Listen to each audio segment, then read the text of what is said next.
ವಾಲ್ಮೀಕಿ ನಿಗಮದ ಬಹುಕೋಟಿ ಅವ್ಯವಹಾರ ಪ್ರಕರಣದಲ್ಲಿ ಒಂದು ಮೊಬೈಲ್ನಲ್ಲಿ ಅಡಗಿದೆಯಾ ಹಗರಣದ ಭವಿಷ್ಯ. ಈ ಫೋನ್ ಯಾರ ಕೈಗೂ ಸಿಗದಂತೆ ಮಾಡಲಾಯ್ತಾ? ತನಿಖೆಯಲ್ಲಿ ಫೋನ್ ಅನ್ನ ನಾಶಪಡಿಸಿದಂತಹ ವ್ಯಕ್ತಿ ಯಾರು ಅನ್ನೋದು ಈಗ ಬಯಲಾಗಿದೆ. ಆ ವ್ಯಕ್ತಿಗೆ ಫೋನ್ ನಾಶಪಡಿಸೋದಕ್ಕೆ ಸೂಚಿಸಿದವರು ಯಾರು ಹಾಗಿದ್ರೆ? ನಾಶಪಡಿಸಬೇಕು ಅಂದ್ರೆ ಆ ಫೋನ್ನಲ್ಲಿ ಈ ಹಗರಣಕ್ಕೆ ಸಂಬಂಧಪಟ್ಟ ಹಾಗೆ ಎಲ್ಲ ಡೀಟೇಲ್ಸ್ ಇತ್ತಾ? ನ್ಯೂಸ್ ಫಸ್ಟ್ನಲ್ಲಿ ಈ ಕುರಿತು ಎಕ್ಸ್ಕ್ಲೂಸಿವ್ ಮಾಹಿತಿ ನಿಮ್ಮ ಮುಂದಿಡ್ತಾ ಇದ್ದೀವಿ. ಇದೊಂದು ಮೊಬೈಲ್ನ ಬೆನ್ನು ಬಿದ್ದಿದೆ ಈಗ ತನಿಖಾ ತಂಡ. ಬಟ್ ಆ ಮೊಬೈಲ್ನ ನಾಶಪಡಿಸಲಾಗಿದೆ.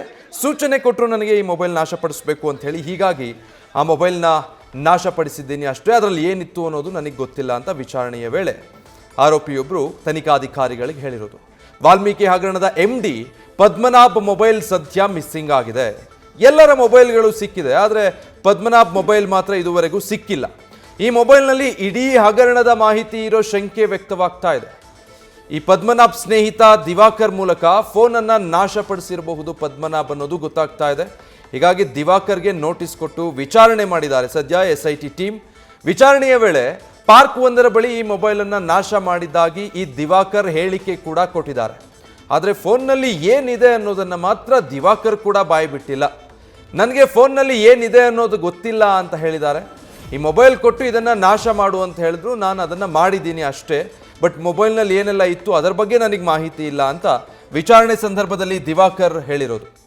ಹೀಗಾಗಿ ಪಾರ್ಕ್ ಬಳಿ ನಾಶ ಮಾಡಿದ್ದೀನಿ ಅಂತ ಹೇಳಿಕೆ ಕೊಟ್ಟಿದ್ದಾರೆ. ಸೊ ಆ ಪಾರ್ಕ್ನ ಬಳಿ ಹೋಗಿ ಹುಡುಕಾಡಿದ್ರು ಕೂಡ ಈ ಮೊಬೈಲ್ ಅಥವಾ ನಾಶಪಡಿಸಿರುವಂಥದ್ದು ಯಾವ ಕುರುಹು ಕೂಡ ಪತ್ತೆ ಆಗಿಲ್ಲ. ಪದ್ಮನಾಭ್ ಮೊಬೈಲ್ ಹಿಂದೆ SIT ಅಧಿಕಾರಿಗಳು ಬಿದ್ದಿದ್ದಾರೆ. ಒಂದು ವೇಳೆ ಈ ಮೊಬೈಲ್ ಏನಾದರೂ ತನಿಖಾಧಿಕಾರಿಗಳಿಗೆ ಸಿಕ್ಕಿದ್ರೆ ಇನ್ನಷ್ಟು ಮಹತ್ವದ ಸಾಕ್ಷಿಗಳು ಮತ್ತು ತನಿಖೆಯಲ್ಲಿ ದೊಡ್ಡ ಲೀಡ್ ಸಿಗೋ ಸಾಧ್ಯತೆ ಇದೆ. ಯಾರೆಲ್ಲ ಆರೋಪಿಗಳು ಅಂತ ಈ ಪ್ರಕರಣದಲ್ಲಿದ್ದಾರೆ, ಯಾರನ್ನೆಲ್ಲ SIT ವಿಚಾರಣೆಗೆ ಒಳಪಡಿಸಿದೆ, ಆ ಎಲ್ಲರ ಮೊಬೈಲ್ ಕೂಡ ಸಿಕ್ಕಿದೆ. ಅದೆಲ್ಲ ಪರಿಶೀಲನೆ ಮಾಡಿದ್ದಾರೆ SIT ಅಧಿಕಾರಿಗಳು. ಆದರೆ ಈ ನಿಗಮದ MD ಆಗಿದ್ದಂತಹ ಪದ್ಮನಾಭ್ ಮೊಬೈಲ್ ಮಾತ್ರ ಇಲ್ಲ, ಅದನ್ನು ನಾಶಪಡಿಸಲಾಗಿದೆ. ಹಾಗಿದ್ರೆ ಅಂತಹ ಮಾಹಿತಿಗಳು ಏನಿತ್ತು ಅದರಲ್ಲಿ?